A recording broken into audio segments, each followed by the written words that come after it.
ಕಳೆದು ಬಿಟ್ಟಾರ ಅವ್ರನ್ನ ಅದು ನಿಮ್ ಮುಂದೆ ಐತಿ. ಈಗ ನೀವು ಅವ್ರ ಮ್ಯಾಗ ಕಾನೂನು ಕ್ರಮವಾಗಿ ಯಾಕೆ ಹಿಂಸೆ ಆದ್ರೆ ಅದನ್ನ ಹೇಳ್ರಿ ಮೊದಲ. ಯಾರು ತಪ್ಪು ಮಾಡ್ಯಾರ ಅವ್ರ ಮ್ಯಾಲ? ಯಾರು ತಪ್ಪು ಮಾಡ್ಯಾರ?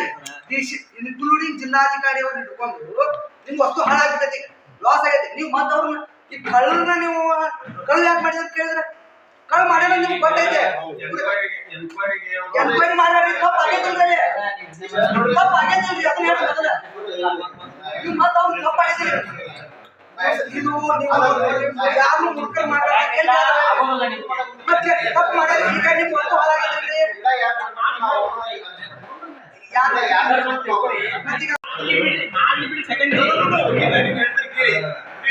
ಇನ್ಫಾರ್ಮೇಶನ್ ಹೇಳ್ತಾರೆ ಕೇಳಿ. ಏನಾಯ್ತು ಹೇಳ್ತಾರೆ ಕೇಳಿ. ಇಲ್ಲಿ ಕೇಳಿ, ಇಲ್ಲಿ ಬೆಳಗಾವಿ 0.2 ಬೈಪಾಸ್ ಇರುವಂತ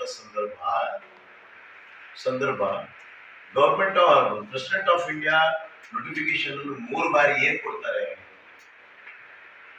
ಅಗಲೀಕರಣ ರಾಷ್ಟ್ರೀಯ ಹೆದ್ದಾರಿ ಗೋವಾ ಟು ಬೆಳಗಾವಿ ಅಂತ ಕೊಡ್ತಾರೆ. ಗೋವಾದಿಂದ ಪಣಜಿಯಿಂದ 0 ಬೆಳಗಾವಿ ಅಂತ ಕೊಡ್ತಾರೆ. ವಕೀಲರು ನಿಮ್ಗೆ ಇದೆಲ್ಲ ಉಪಯೋಗ ಬರ್ತದೆ. ಲಕ್ಷ 0 ಅಂತ ಕೊಡ್ತಾರೆ ನೋಟಿಫಿಕೇಶನ್. ಎಲ್ಲೂ ಮಚ್ಚೆಯಿಂದ ಹಲಗ ಬದಲಿಸ್ತೇನೆ ಅನ್ನುವಂಥದ್ದು ಎಲ್ಲೂ ಕೊಟ್ಟಿಲ್ಲ. ಇಲ್ಲಿ ವಿಷಯ ಏನಾಯ್ತು ಅಂದ್ರೆ ಒಂದು ಪಾಯಿಂಟ್ ಅನ್ನ ಚೇಂಜ್ ಮಾಡ್ಬೇಕು, ಒಂದು ಹೆಸರನ್ನ ನವೀಕರಣ ಸದನದಲ್ಲಿ ಬರಬೇಕಾಗ್ತದೆ. ಅದು ಪ್ರೊಸೀಜರ್ ಇದೆ. ಇಲ್ಲಿ ಕೇವಲ ಗುಂಡಾಗಿರಿ ಅದಾಗಿರಿ ಮಾಡಿ ರೈತರನ್ನ ಮುಗಿಸಿದಾರ ಬೈಪಾಸ್. ನಾವು ಯಾವ ಅಭಿವೃದ್ಧಿ ವಿರೋಧಿ ಅಲ್ಲ, ಆದ್ರೆ ನಮಗೆ ಮಾಡ್ತಿರುವಂತ ಹಸಿ ರಾಜಕಾರಣಿ ಸಂಘ ಪಡೆದ ಮೋಸಕ್ಕೆ ನಾನು ಹೇಳ್ತೇನೆ.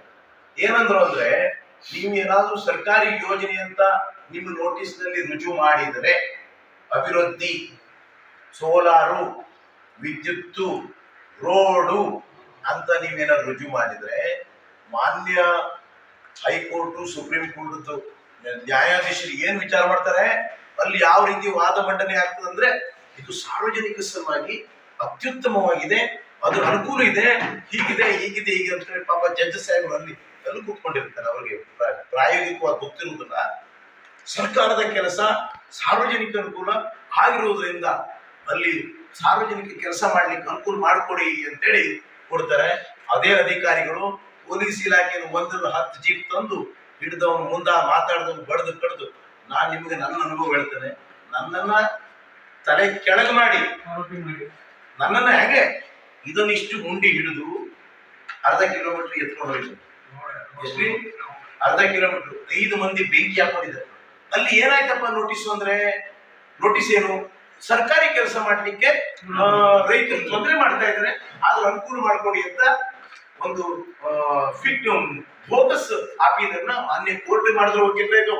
ಅವಾಗ ಮಾನ್ಯ ಕೋರ್ಟ್ ಏನ್ ಕೊಡ್ತು, ಸರ್ಕಾರಿ ಕೆಲಸ ಮಾಡ್ಲಿಕ್ಕೆ ಇದು ಸಾರ್ವಜನಿಕ ಯೋಜನೆ ಇದೆ, ಆದ್ರಿಂದ ಇವ್ರಿಗೆ ಅನುಕೂಲ ಮಾಡ್ಕೊಡ್ರಿ, ವಿತ್ ಪ್ರೊಟೆಕ್ಷನ್ ಕೊಡಿ ಅಂತ ಕೊಟ್ರು. ಆ ಮನೆ ಹಾಳಾಗ ಒಬ್ಬ DC ಯಾರು AC ನಮ್ಮ ಹತ್ರ ಸುಳ್ಳು ಹೇಳಿ RC ತನಕ ರಾತ್ರಿ ಹೋಗಿ ಮೀಟಿಂಗ್ ಅನ್ನು ಮಾಡಿ ನಮ್ಮ 5 ಮಂದಿ ಹುಡುಗರು ಬೆಂಕಿ ಹಾಕೊಂಡ್ರು. ಅದ್ರಲ್ಲಿ ಒಬ್ಬ ಹುಡುಗ ಬೇಜಾರಾಗಿದೆ, ಆಯ್ತು ಬದುಕುಳದ ನಮ್ಮ ಹೋರಾಟಕ್ಕೆ ನಮ್ಗೆ ಇದಿದೆ, ಇಲ್ಲಾಂದ್ರೆ ನಾವು ಬದುಕೋದಿಲ್ಲ. ಎಲ್ಲರೂ ತಲೆಕೆಳಗೆ ಮಾಡ್ಕೊಂಡು ಎಬ್ಸ್ಕೊಳ್ಳೋದು.